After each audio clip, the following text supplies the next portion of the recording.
Michael Chiesa is not retiring just yet, but the gloves are slowly coming off. And this time, it's not because of a loss, but because of a whole new role that's got him smiling wider than a post-fight bonus.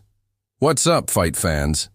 Today, we're diving into the latest twist in Michael Chiesa's UFC journey, how the 37-year-old just scored a lifetime role in the company before he even officially retired. And oh yeah, we're also breaking down a spicy little story about a different fighter who almost lost 50 grand for saying one wrong word. Let's get into it. So, UFC Atlanta didn't end with a flying knee or a flashy finish for Michael Chiesa. But let's be honest, his gritty decision win over Court McGee was the kind of performance only a veteran can pull off. Calm, composed, clinical.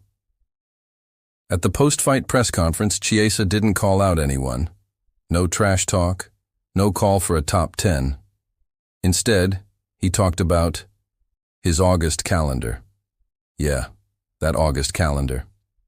I don't really feel like squeezing a fight in July, Chiesa said, and the reason? He's not just fighting in the cage anymore, he's fighting for camera time too. That's right, Michael Chiesa has become one of the few active fighters juggling two careers, fighter and UFC commentator. He's already lined up for Analyst, duties at multiple events, road to UFC coverage, and even a Canadian card this September. And guess what? He loves it. I have an amazing boss, Chiesa said with a grin. Yeah, that boss is Dana White, the man who signs the checks and gives the green lights. The UFC is slowly building Chiesa's future outside the octagon, and he's clearly grateful. I'm pretty sure I'm the only active fighter on the broadcasting team right now, he shared. It's a rare gig, and he knows it. It's a heartwarming move. A fighter who's paid his dues gets a soft landing, a new role, and the opportunity to stay with the sport he loves. Chiesa's not just analyzing fights. He's laying the groundwork for a post-fighting career, something every athlete dreams of but few achieve. He praised the entire broadcast team and leadership for helping him balance both roles.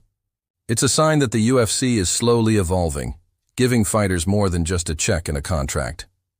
But not everyone in the UFC gets the same kind of love. Let's rewind to Drakkar Klose, who recently told the Red Hawk Recap podcast that he almost lost a $50,000 bonus. All because he said one word, Stake.com. Now before you go thinking it was just a shout-out, he was paid $10K by the sponsor. Totally legal, totally open. But the UFC had warned fighters not to mention gambling sponsors on the mic. And even though Stake.com's branding was literally on the octagon canvas, Klose thought he was in the clear. He wasn't.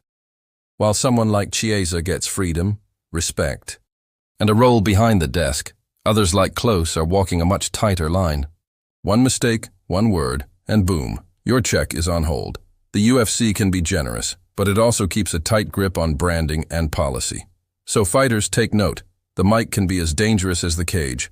Michael Chiesa's career might be nearing the final rounds. But his future? It's just starting.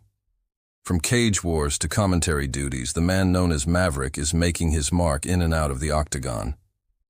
And while the UFC can be a land of opportunity, it's also a place where every word counts, literally.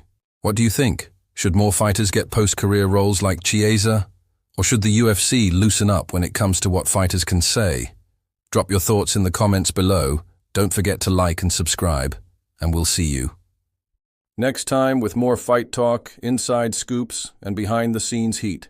Until then, keep your hands up and your mic game tighter.